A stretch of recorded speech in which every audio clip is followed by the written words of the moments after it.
গাজার বিধ্বস্ত শহরগুলোতে নিয়ন্ত্রণ আরো শক্ত করছে হামাস। সশস্ত্র গোষ্ঠীটি গাজার আইন শৃঙ্খলা নিয়ন্ত্রণের দায়িত্ব নিয়ে বিরোধীদের সহযোগিতার অভিযোগে কয়েকজনের মৃত্যুদণ্ড কার্যকর করেছে। এদিকে আরো 4 জিম্মির মরদেহ হস্তান্তরের পর গাজায় ত্রাণ প্রবেশে নিষেধাজ্ঞা প্রত্যাহার করেছে ইসরায়েল। আজ খুলে দেওয়া হয়েছে রাফা ক্রসিং।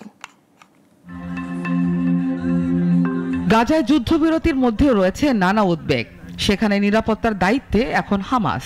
সেই সুযোগে শহরগুলোর উপর নিয়ন্ত্রণ আরো শক্ত করছে সশস্ত্র গোষ্ঠীটি।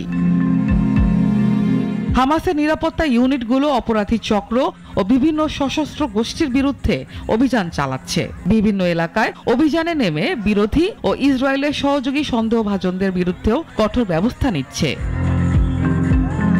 তবে হামাসের অভিযান বেশ খানিকটা রাজনৈতিকও। সুজায়েত এলাকায় ফাতাপন্থী বলে পরিচিত হিল্লেস পরিবারের সদস্যদের সঙ্গে তীব্র সংঘর্ষ বেঁধেছে তাদের।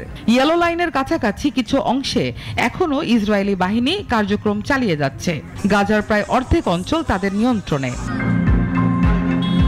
এদিকে আজ ইসরায়েলের কাছে আরো 4 জিম্মির মরদেহ রেড ক্রসের মাধ্যমে হস্তান্তর করেছে হামাস।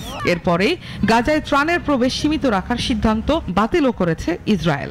আজ থেকে প্রতিদিন মাত্র 300 ত্রাণবাহী ট্রাক গাজায় ঢুকতে দেয়া হবে, যা যুদ্ধবিরতি চুক্তিতে নির্ধারিত সংখ্যার অর্ধেক। হামাস যুদ্ধবিরতির আগেই জানিয়েছিল যুদ্ধক্ষেত্রের বিশৃঙ্খলায় অনেক মরদেহ খুঁজে পাওয়া কঠিন। কিছু জিম্মির মরদেহ হারিয়ে গেছে একেবারে। যে স্থানে মরদেহ ছিল ইসরায়েলের বোমায় তার চিহ্নও নষ্ট হয়ে গেছে। এমনকি কিছু ক্ষেত্রে ওই তথ্য জানেন এমন ব্যক্তিদেরও হত্যা করেছে ইসরায়েল। হামাসের ভাষ্য, কিছু মরদেহ আর কখনোই পাওয়া নাও যেতে পারে। এদিকে যুক্তরাষ্ট্রের প্রেসিডেন্ট ডোনাল্ড ট্রাম্প আবারও হামাসকে অস্ত্র সমর্পণের আহ্বান জানিয়েছেন। তার হুঁশিয়ারি, হামাস নিজেরা নিরস্ত্র না হলে তাদের জোর করে তাদের নিরস্ত্র করা হবে। নাবিলা মারজুক, নাগরিক।